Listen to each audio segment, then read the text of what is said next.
बरसों तक जूते घिसने के बाद नेता को टिकट मिल जाए, ये बड़ी बात होती है। चुनाव में जीत मिली तो ये उससे भी बड़ी बात होती है, लेकिन चुनाव जीतने के बाद फिर से वही चुनाव लड़ने का इरादा बन रहा हो तो इसके पीछे कोई बड़ा प्लान, कोई बड़ा मास्टर स्ट्रोक होता है। चुनावी राजनीति में ऐसा कम होता है, लेकिन कांग्रेस के सबसे बड़े क्राइसिस मैनेजर और कर्नाटक के deputy CM DK Shiv Kumar ऐसा कुछ करने जा रहे हैं। इससे कर्नाटक की राजनीति में हड़कंप मचा हुआ है। 2023 के विधानसभा चुनाव में डीके शिव कुमार कनकपुरा सीट से चुनाव जीते। विधायक हैं, डिप्टी सीएम हैं। अब उन्होंने मन बनाया है कि वो फिर विधायक बनने के लिए रामनगर जिले की चन्नापटना विधानसभा सीट से उपचुनाव लड़ेंगे। चन्नापटना सीट से जेडीएस के एचडी कुमारस्वामी चुनाव जीतकर विधायक बने थे। लोकसभा चुनाव में मंड्या सीट से चुनाव जीते। मंड्या से सांसद बनने के बाद कुमारस्वामी मोदी सरकार में मंत्री भी बन गए। अब उनकी विधायक वाली सीट खाली होगी, जिस पर उपचुनाव कराया जाना है। न्यू इंडियन एक्सप्रेस की रिपोर्ट के मुताबिक चन्नापटना सीट पर उपचुनाव से विधायक रहते हुए डीके शिव कुमार फिर विधायक का चुनाव लड़ने का मन बना रहे हैं। डीके शिव कुमार के लड़ने की अटकलें तेज हुई अचानक चन्नापटना के दौरे से। डीके ने चन्नापटना के लोगों से कहा कि उनकी राजनीति यहीं से शुरू हुई थी। जैसे विधायक होते हुए उन्होंने कनकपुरा का कायाकल्प किया, वैसे ही चन्नापटना का करना है। डीके ने कहा कि वो लोकल नेताओं से बात करने के बाद चुनाव लड़ने का फाइनल करेंगे। एक चर्चा यह भी है कि कांग्रेस हाईकमान ने अगर डीके को रिस्क नहीं लेने दिया तो चन्नापटना सीट से डीके अपने भाई डीके सुरेश को लड़ा सकते हैं, जो लोकसभा चुनाव में बैंगलोर रूरल सीट से हारे हैं। संभावना यह भी है कि डीके चन्नापटना से लड़कर कनकपुरा सीट से भाई सुरेश को लड़ा दें।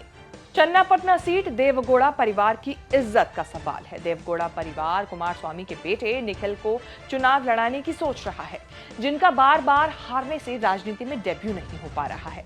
कहानी ये कहीं सुनी जा रही है कि डीके शिव कुमार अपना राजनीतिक वजन तोलने के लिए ऐसी सीट से चुनाव लड़ने का रिस्क ले रहे हैं, जो जेडीएस का गढ़ और वोका लिग्गा बहुल मानी जाती है।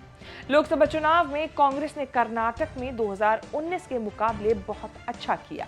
2019 में एक सीट मिली थी, 2024 में 9 सीटों पर जीत हुई। विधानसभा चुनाव जीतने के बाद भी 28 में से 9 सीटों पर जीत को डीके कांग्रेस और अपना खराब प्रदर्शन मान रहे हैं। कर्नाटक के उपचुनाव में कांग्रेस और अपना हवा पानी समझने के लिए डीके फिर से चुनाव लड़ने का रिस्क ले रहे हैं। दूसरी कहानी कही जा रही है कि वोकालिग्गा समुदाय वाली राजनीति की।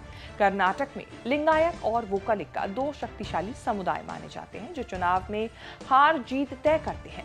बीएस येदियुरप्पा लिंगायतों के सबसे बड़े नेता माने जाते हैं, लेकिन वोकालिग्गा पर किसी का एक छत्र राज नहीं कायम हुआ।